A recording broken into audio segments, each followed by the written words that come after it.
Let's explore the cross-region standby architecture for base database service using Data Guard and DRG remote peering architecture. Primary database handles write operations and serves application tier in the primary region. Data Guard replicates redo log synchronously to standby, ensuring zero data loss.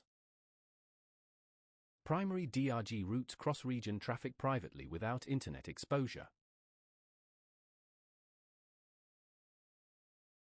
RPC establishes private connectivity between primary and standby regions over OCI backbone.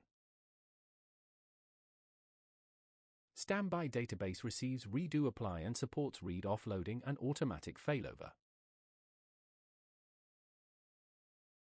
And that completes the walkthrough.